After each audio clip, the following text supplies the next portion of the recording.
One of the military miracles of the century unfolds an epic chapter in Korea. Survivors roll down the highway to the evacuation port of Hungnam as comrades and members of the relief column cheer them on.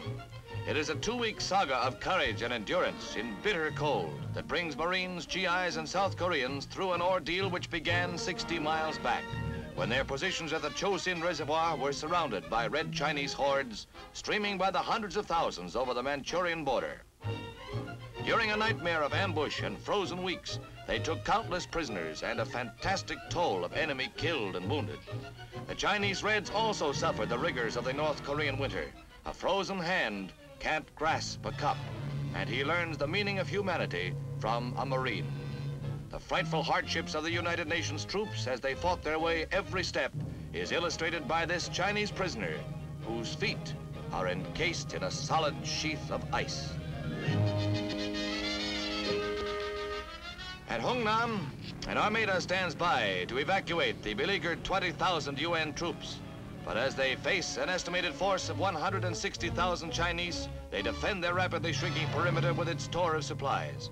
Nowhere is there panic as truck convoys roll in to unload their contingents. The hastily assembled fleet awaits, ready for any emergency. It is one of the outstanding achievements of the retreat that the troops, outnumbered more than 5 to 1, are able to salvage a major portion of their equipment and supplies. This was accomplished over icy roads and mountain passes, teeming with Chinese Reds, and with the thermometer hovering around the 0 mark.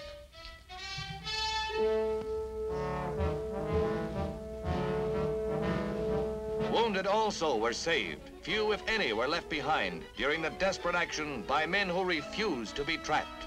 For them, it will be a quick trip to the military hospitals in Japan. Protected by naval vessels, including the mighty Missouri, the warship set up a ring of fire around Hungnam as the Chinese Reds pressed to within 3 miles of the evacuation port. With their backs to the sea, United Nations troops hold the communists at bay as the embarkation proceeds in orderly fashion. What might have been another Dunkirk becomes a retreat of men who will live to fight another day. Men who have made the Chinese pay an uncountable price for the invasion of North Korea.